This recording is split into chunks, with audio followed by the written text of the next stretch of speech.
Okay, a quick video about Jesus as our very present help in time of need. Ilang beses ko po itong napatunayan, mga kaibigan, mga minamahal kong kapatid sa Panginoong Hesus, at ito po ay gusto ko pong ibahagi sa inyo. Alam po ba ninyo kapag kami mga troubles po tayo, which hindi naman tayo exempted, how I wish nung naging born again Christians tayo, nang tanggapin natin si Jesus na exempt na tayo sa mga problema or mga troubles. But ang totoo, hindi po. Sapagkat Jesus uses all of these troubles and all of these things in our lives para ma-sanctify po tayo. Sometimes we have questions. I had many questions before. Sabi ko, Lord Jesus, may favorite ka yata, paborito mo yun, ako ganito, ganyan. Yeah, I even do question that, and that's a part of our being human. Pero habang pinapatatag tayo ng salita niya, salita ng Diyos, ang Biblia, nakikita po natin may mga purpose, bakit po nangyari ang lahat. So ito po yung main verse natin ngayon. Hindi ko po kabisadong masyado, pero ang main verse natin ngayon, Romans 8:28. Sabi niya rito, all things work together for good for those who love the Lord. Okay? All things work together for good for those who love the Lord Jesus Christ. Kasi tignan po ninyo, yung verse pong yan ginagamit din ng mga unbelievers. Actually, may kilala po ako, nag-quote niyan, all things work together for good, aniya. Pero alam ko, hindi po siya born again Christian. Pero ang sabi ko naman sa isip ko, tayong mga Kristiyano, ramdam po natin yan.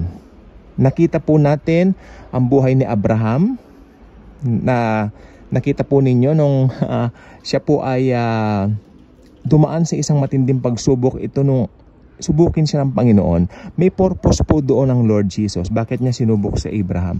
Sabi niya, i-offer mo ngayon si Isaac sa akin, sabi ni Jesus. Si Jesus po yun, hindi pa nagkakatawan tao, sabi niya. Offer your son, your dearly beloved son to me. Pero alam po natin ang ending nung sasaksakin na po niya yung anak niya bilang offering, sumunod po siya, obedience niya. No? Inawat siya ng isang angel. At sabi, huwag mong sasaktan ng bata.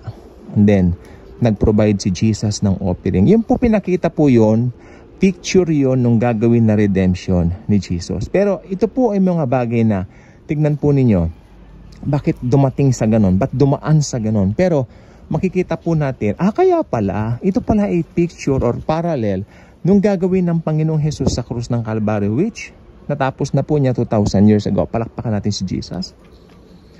Tapos sa mga buhay din natin, minsan masosolve yung isang problema natin, and then we have another one. So anong may papayo ko po sa inyo? Tulad po kahapon ako, medyo bad trip, yan ang term ko na lang po. Sabi ko, Lord, natapos yung isang problema. Kahapon, meron na naman po. Pero alam po ninyo, kapag ang salita na po ng Diyos, ng Panginoong Hesukristo, ang nangungusap sa atin, talaga po namang masasabi natin, kaya pala, pinapalakas ako nito.